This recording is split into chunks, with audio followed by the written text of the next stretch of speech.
More signals of a construction recession. Let's have a look. Good evening, everyone. I'm Florian Heise, and welcome to another episode of Heise Says. I've got my evening stein of coffee, and I hope you've all had a great weekend. I thought we'd finish Sunday night and have a look at this article written by Jason Murphy on news.com.au. So, whooping falls. The Ute Index, a warning sign of tradie recession. I think many people have asked me to have a look at car loans, car sales. It was mentioned yesterday, a few days ago, in one of the 20 warning signs, or 20 issues for the global economy published by Deutsche Bank, just the decline in the auto sector. And you know, tradies, they love their utes. I've got mates who are in the game. One friend, I tell you, he's decked out his ute.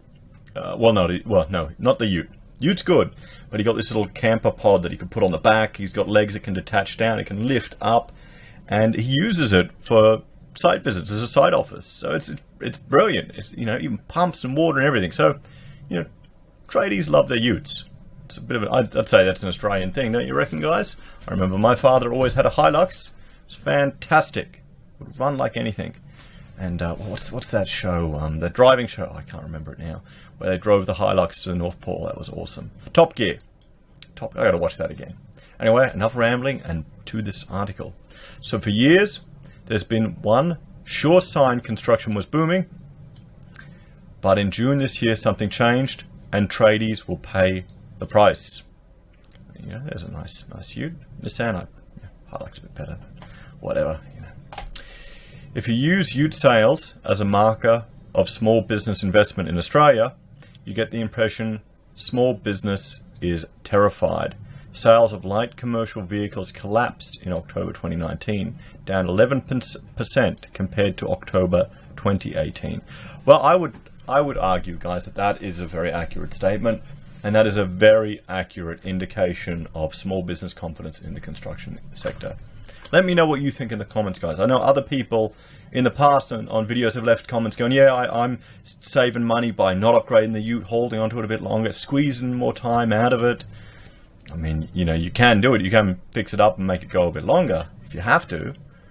And yeah, I think that's a sign. So at the start of 2019, sales were much the same as last year.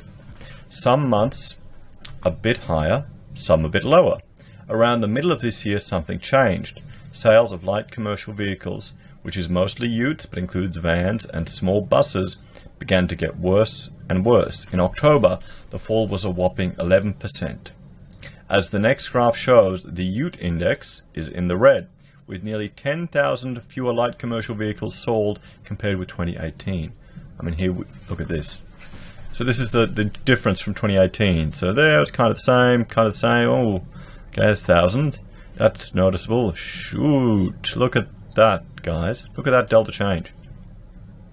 So, utes are sold to households as well as businesses, obviously.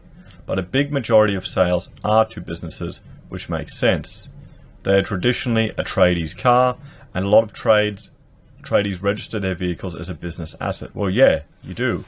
You buy, you know, even if they're going to use it for camping and fishing on the weekend, they'll buy it through the business. Bloody oath they should. I would encourage them to do that. More spending in the economy. You know, the tax rules around depreciation got even more generous in April. So that should, if anything, have increased ute sales. Well, let's have a look at April. Yeah. Yep. No, they didn't. Instead, we see the opposite, which is a flashing warning sign to the Australian economy. Well, if we have a look at, and I'll bring up this data, this chart here, we can see this is the decline in building approvals over the year. And you can see the black line is the trend, the grey is the seasonally adjusted. You can see how it's been trending down. We've had a slight uptick, but it's steadily been trending down. So I'm not surprised that we could overlay this chart. I'm not going to be able to do it. We could overlay this chart with the ute sales chart, and yeah, it might be worth doing. But you can appreciate the fact that one is obviously influencing the other. So, what the ute index shows is the vulnerability of trades work in Australia at the moment, as well as any business that depends on tradies as clients. Well, see, that's the thing. It's also all the car salespeople.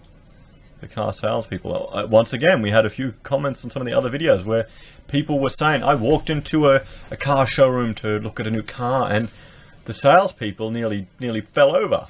Actually, it was on the cash ban. The people were going, the salespeople fell over. One, there was someone there who wanted to buy a car, and two, was someone who had cash to spend, didn't want to get a loan on the car.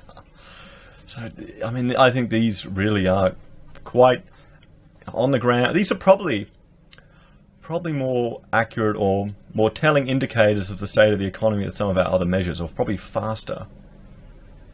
So, cranes are slowly coming off the horizon as the building boom dries up. If the number of building approvals is any hint of the future, it could be some time before the industry picks up again. The next graph shows building approvals for both houses and high-rise buildings have fallen sharply. Well, yes, we can see that there. What I will do is I've done a video looking at the building approvals, and I will write down the time and I'll link to that. And I suggest you have a look on that on the card above if you haven't, because it's actually quite shocking how big the changes, the drops have been in approvals in different states over the last couple of years. The RBA has sounded a sharp warning about the future of construction jobs. Meanwhile, there is not much willingness from the government to build extra infrastructure that could soak up the willing workers because they are determined to deliver a budget surplus. Well, this is Jason's calling card. I mean, he's an economist and he's arguing for infrastructure spending. That's his push. And I was talking to another colleague today, and he's looking at finding companies to invest in to leverage this infrastructure spending. But how many of the trades are going to be able to transfer over to it? And how fast is the infrastructure spending going to spread money out? I was just listening to a talk or an interview that Max Kaiser was doing with Stephen Keen, and it was quite interesting, just the strategies Keen was suggesting to stimulate the economy. He's pushing for a debt jubilee. And I'd put a proposal to you. What if, all the most vulnerable Australians had all their credit card debt wiped? What do you think would happen? They'd get filled up right away. People would hate the idea because it's unfair, but it would stimulate the economy. Do you think that would have a better impact on retail spending than infrastructure projects? Do you think it'd be faster? I don't know. Be interesting to see. So the Ute Index shows Australians understand what is happening here perfectly, and nobody wants to be stuck paying off a shiny new Ute if there's no work. Yeah, exactly. Is there an index of, maybe there probably would be, I'd have to look up where they get the data from, of jet ski sales? I mean, that's the thing, once it gets quiet, you start selling the jet skis. So it's not just utes. The fall in sales of commercial vehicles is not isolated. All vehicle sales are down in 2019. The market has declined 8% for a range of reasons. When it comes to personal vehicles, one partial explanation for the fall in sales might be electric vehicles. Some people are starting to wonder if their next car might be an EV. This is called the Osborne effect, and you see it a lot in consumer electronics, where people hold off on buying a new TV or phone because they know a good new one is coming out soon. Do you think that's going to be enough? I mean, let me know in the comments, guys, if you would contemplate buying an electric car. I don't know, I guess because we go camping with the kids, and we're driving for hours on end, I just see the idea of an electric car as completely stupid, because I'd have to drive and then spend hours charging the thing up, and then drive and spend hours charging the thing up. You'd rather stick the nozzle in, fill it up, keep going. But I guess for inner city, I actually wanted to get a hybrid electric hydrogen version of my smart car, but they never made it back when I was younger. So if you want an EV, you might start stretching out the life of your current car, so when a good battery-powered car comes along, you're ready to buy. That would cause a temporary fall in car sales, but it does not properly explain the fall in the sales of utes and other commercial vehicles. Yeah, I mean, come on, a trade, could you imagine going on site with an electric car, electric ute? I copped a lot of shit just going to the building site to my little Smart for 2, But then again, I had less product in my hair than some of the tradies, so they could stuff that. I tell you, some of the guys, I mean, bloody hell. So yeah, anyway, that's a topic for another video. So any electric ute in this country is a long way off. And yes, Tesla is launching a Cybertruck in 2 weeks. But when that company launches a product, it doesn't always mean very much. They have in the last few years launched a semi-trailer truck, a small SUV, a sports truck, none of which exists yet to buy. And Toyota is promising to electrify some Hilux models by 2025. But that just means hybrids. Well, I love hybrids. We've got a hybrid Camry, and its fuel consumption is just fantastic.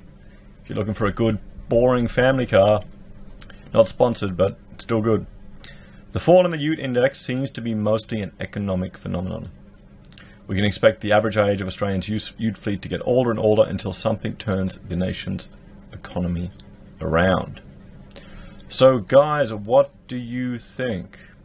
What do you think? Do you think this ute index is an accurate indication of car sales and the state of the economy? Do you think it's an indicator of a construction recession? Well, that combined with the decline in building approvals that we've seen, and you can see here the loan arrears rates going up, particularly in Western Australia. And yeah, I think there's a fair amount just all starting to come together, guys. Let me know what you think in the comments below. Please like, share, and subscribe to this channel. If you like this content and want to help me produce more, I have a Patreon Subscribestar where you can make a small monthly donation. I also have Amazon and eBay affiliate links where I get a kickback every time you make a purchase using my link, and it doesn't cost you a cent extra. And I also have PayPal and Ethereum if you want to make a direct donation. Every little bit helps, guys. I really appreciate it. Have a great last night of your weekend, and I'll talk to you next week. Take care.